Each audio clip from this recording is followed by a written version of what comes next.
I have been given access by Northamptonshire Police to the ultimate sneaky beaky pursuit vehicle. This is the M340 BMW.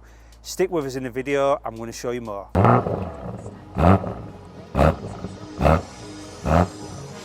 This M340 is just over 375 brake horsepower, 500 Newton meters of torque, 0-60 is just over 4 seconds, and the top speed is something I cannot discuss or talk about with you. Here to tell us more about this car is my new best friend who's been in all these videos, has talked about the Ford wraps in the bike. It's Chris from Northamptonshire Police. Hi Chris, you alright? Right, tell us first of all the difference between an unmarked car and a covert car, because everyone says to us, oh, that's a car, I can see that coming a mile away. This is an unmarked car. Absolutely that, yeah. So essentially we do the same work in an unmarked car as we would a marked car. So we've got very similar vehicles to this that have got markings on. We've got a roof bar on with the lights on the roof. Other than that, same car, same job. What you do get with an unmarked one is probably a bit of a tactical advantage in the way we use it. So for example, if we're going after the bad guys, we're going after the crooks, hopefully they won't see us creeping up behind them until the last minute. But you're absolutely right, it's not a covert car, it's unmarked, and there is quite a bit of difference. So tell me why we have plain cars and what do they do for things like the Fatal 4, drink drive and everything like that? So it gives us a tactical edge. It allows us to get closer to people that we want to interact with. It gets us closest to vehicles that perhaps we might want to look into to see who's in it, see whether it's of interest to us. Some of the people that we deal with on seeing a police car, they'll fail to stop, they'll just disappear straight away. They won't even wait to see whether we want to talk to them. On sight of the police car, they're just gone.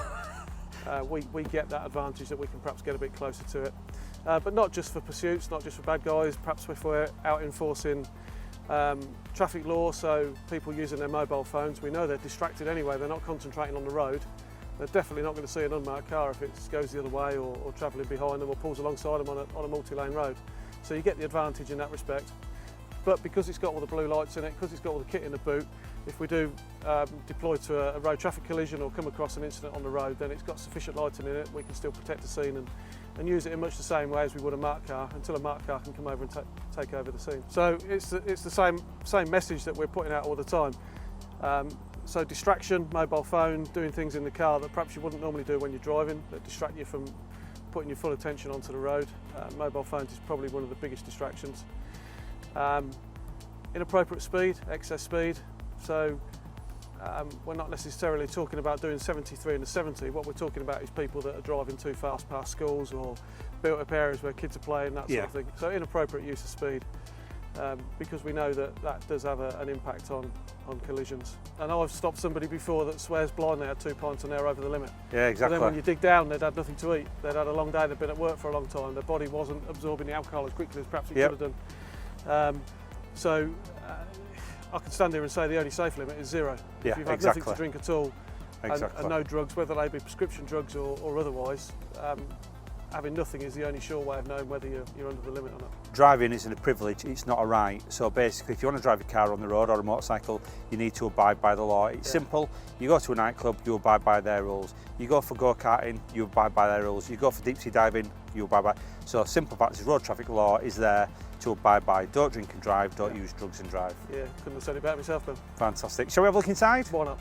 So in the M340 pursuit vehicle, can you tell us about the setup? Can you tell us about what you've got, how you've got things, and what we're looking at here? Because these are different to what we see in a normal pursuit car. Yeah, so these, so the sun strip along the top isn't a standard fit. That we put that in there so that you can disguise the blue lights, I suppose. You know, we spoke about the difference of being covert or unmarked, and it does give you a bit of an advantage, but it just makes them less visible from the outside. If they were just stuck on a normal clear windscreen following somebody, then they might be able to see them, pick them out in the mirror. Yeah, exactly. So what's the setup like for driving it in general, and is it a good comfy car compared to 330? Yeah, lots of support, really good sport seats. So that's the good with the M series BMWs. You get extra support in the seats, which are really comfortable but really firm as well. Nice leather steering wheel, good grip. All your controls are within reach on the steering wheel as well. We go one stage further, we tap into the electrics, and so we don't have to take our hands off the wheel to find the buttons down here. Yep. We've got shortcuts on the steering wheel, so we can activate the blue lights, use the bullhorn. You've got your obviously 999, and you've got your obviously your bullhorn on there, and it's just about for stability in it, because let's be honest, we're going fast. We need to be comfortable with his driving, as we said before. We need to be smooth, we need to be plateaued, and we need to make people aware. So taking his hands off wheel, I'm not saying it's not safe, but if we can have his hands on wheel at all times, that's going to be better, not only for us, but everyone else around us. Yeah, absolutely. We know that you're better in control if you've got both hands on the wheel. One of the reasons why all of our fleet now is automatic. Again, it's just one less thing for the driver to have to do. Keep both hands on the wheel, let the car do what it does best. Right, so Chris, tell us about what's in the boot. Okay, so bare minimum in the boot, just enough to get us by until maybe a marked vehicle can turn up with some better signage and what have you, but always a stinger on top. That's the thing we're going to need out quickest, so that should always be in instant reach when you open the boot. Bread and butter stuff. Cones, couple of signs with various stick-ons for arrows, perhaps if you're diverting around a scene. Maybe an accident stick-on, maybe a slow. And some flashing blue lights in this. So again, at night or in low visibility, they can be deployed. Really good, really bright LEDs, and they can be set to flashing sequence as well. Show a tape, a really good bit of kit. Can I just say, I've seen a lot of police cars in my time, but this has to be the most visible from the rear, even though it is plain. I mean, Charlie, if you can get in and look at all LEDs at bottom, look at them, they're all in top windscreen, bottom windscreen, and look at that. So just explain to the viewers why they're all in the boot here as well, because I know, but you'll explain to them. So again, as we said, we use these. This is an unmarked roads policing car, so it does exactly the same job as we do in the marked cars. So it will protect scenes, it will come across stuff on the fast road network.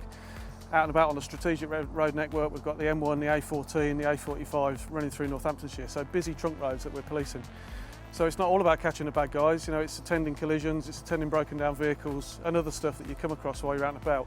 So you need to be safe when you're stopping in these fast roads. So because we haven't got the bonus of having all the bright stickers on it that make it visible, then we'll try and put extra lights on it. Last but not least, I've seen you've got a massive first aid kit. Yeah. Can you just show us that course, and explain why? Because people, you're going to love this. Come round here. So it's very similar to a first aid kit you may see a paramedic deploy with when they turn up in an ambulance. They'll grab a bag out the back of their vehicle. All of our roads policing cops, all of our armed response cops and others are trained in some pretty high level trauma. Yeah. So we're dealing with collisions, we're the first on scene for people that are getting stabbed, that are getting shot, suffering some real bad trauma injuries. So they're trained to quite a high level, dealing with some quite nasty injuries that need high level training and some good kit. So in there's oxygen, there's adjuncts that maintain airways. It's not a there first aid kit. You won't find any sticky plasters in there. No, exactly. Yeah, it's all serious trauma. Proper trauma kit for open wounds, open fractures, big stab wounds. Well, I'm absolutely blown away with what you've let me see. I can't say anything but thank you so much. This, like I said, ladies and gentlemen, this is the most sneaky beaky car I've seen in Northants. Please do not speed, do not break the law on the roads, because this vehicle will be out behind you and it will be prosecuting you. And if you want to see more videos like this, tune in for next time. Don't forget to click like, subscribe and everything else. Follow us, get the followers going, and we'll see you next time for more videos like this.